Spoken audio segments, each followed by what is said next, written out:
Now turn to Section 3.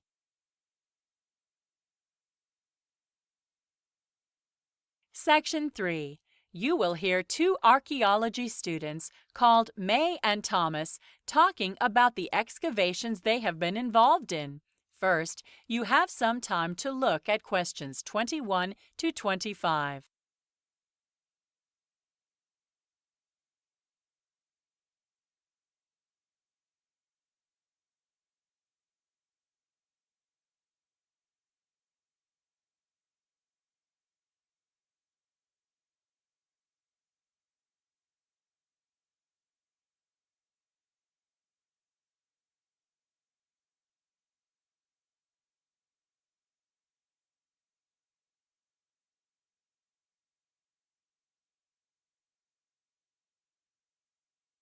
Now listen carefully and answer questions 21 to 25.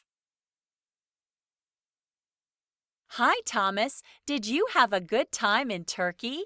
Hi, May. I had a great time. But I have to say, although I've always been keen on being an archaeologist, before I went on an excavation, I used to find some of the things we did in class totally mystifying. Me too. Before I did my trip to Egypt, I was often irritated at not being able to picture exactly what the lecturers meant. They were always so excited about everything. Yeah, we did a lot of practical stuff on the excavation, which I really needed. Was it harder than you expected? Yes, mostly. I learned a lot more about the rules of archaeology. I was really taken aback by how precise you have to be with your data collection and recording. I took loads of photographs and they proved very useful, and the drawing went well too. Yes, I think I'm quite good with the camera. I minded about the recording, though. I had no idea it would take so much time. Did you find anything particularly interesting when you were digging? I did, actually. I had to dig a trench in part of the site. Interestingly, there weren't any bits of pottery there like you would expect to find, but I did get out some pieces of cloth and what looked like one or two silver beads. But our team leader said that they weren't. They were probably lead weights for weaving. What about you? I didn't find anything myself, but quite a few of the other students did. What I enjoyed was trying to identify what crops the people who had once lived in the area had grown. They seem to have had a much better diet than I expected.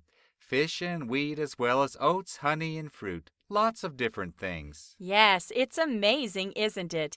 And from measuring the bones in one of the sites, we found that the people were actually taller and had better teeth than the people who live in the area today. Probably due to less carbohydrates. How were the people you had to work with? My team was great. They were made up of people my age from all over the world.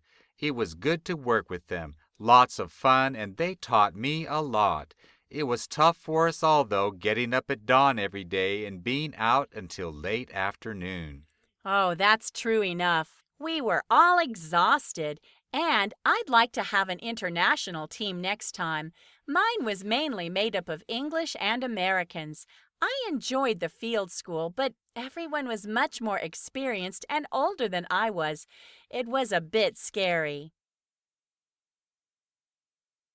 Before you Now listen and answer questions 26 to 30. You know there's going to be a question about the excavation projects in our test next week. Should we just run through it for practice? Good idea. Our team leader was very strict about following the right procedure. He used to say, never excavate anything if you're not sure it's worth excavating. Now, I think that when you've decided where to excavate, you go to the site hut and get whatever tools you need. Then clean the area so you know exactly how big it's going to be. Right. Okay, and you need to make sure you can remember what the site looks like before you begin digging. I think photos are probably best for that, rather than drawings at this stage. I agree.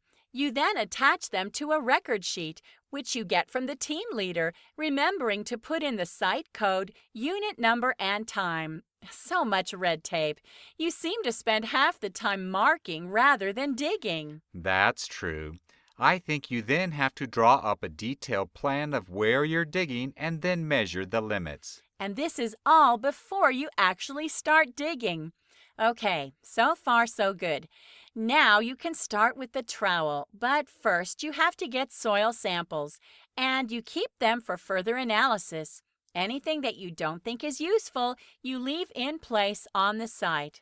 Yes, and if you make any finds, that is, any object you retrieve, including animal bone, stone, as well as artifacts, they should all be registered and labeled.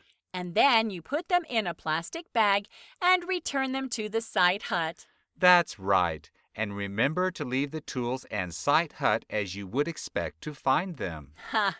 Looks like we've learned something after all. That is the end of Section 3. You now have half a minute to check your answers.